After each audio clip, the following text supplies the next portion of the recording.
What's going on, guys? Today I'm going to be showing you how to change the clutch in my 23 kx450.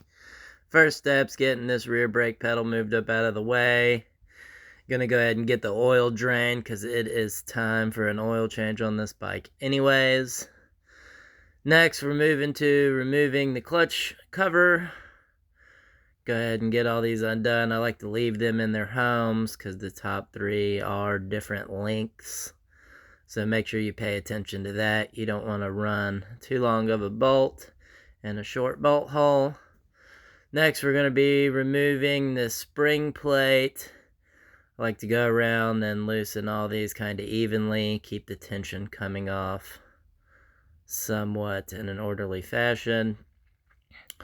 Going to go ahead and get all of those pulled out. Grab a rag. Keep it clean here. Don't want a bunch of sand and grime and dirt getting up in your screws.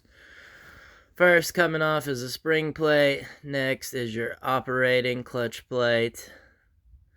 There's going to be a washer and a little bearing in there. Make sure you get that out. You do not want to lose that. Get it back in its home where it belongs.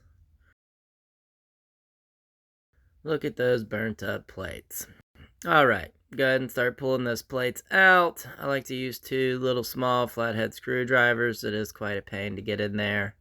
So I use these two little screwdrivers, help get these plates out of the basket. Here's all our new friction plates. There are 3 different part numbers here, so make sure you pay attention to that.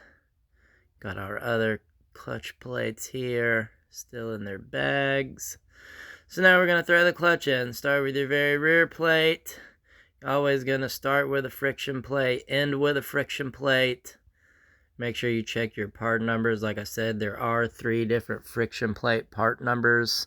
The very first one is a separate number, and then all the middle are going to be the same, and then the very last friction plate is a tad bit different there. So pay attention to that on these newer bikes. Definitely don't want to be mixing up your friction plates.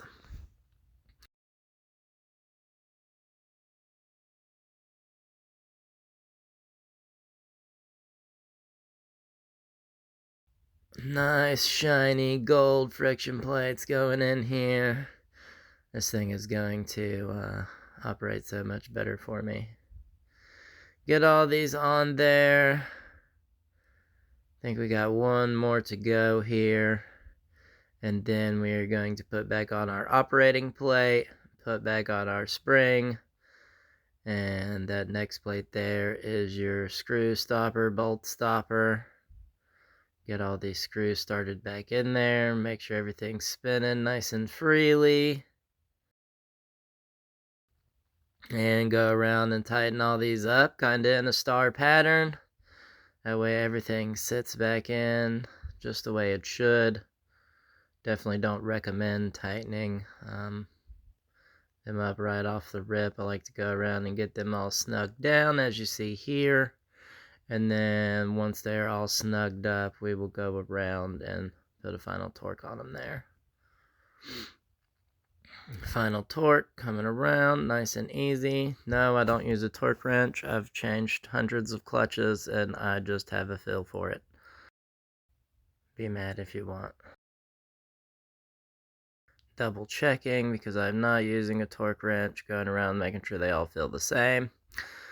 And then installing the clutch cover here. I like to get all my bolts started and line this plate up. It does have about a 1/4 inch of movement, so I like to get them snug.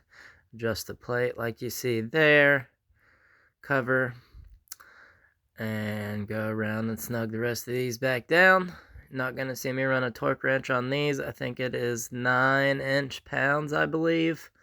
Which is not very much. One hand, just a tad bit over snug is all you need.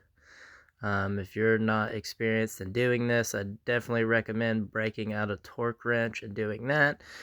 Here's our old clutch plates, burned up, gross, nasty. I don't even see how that thing was working.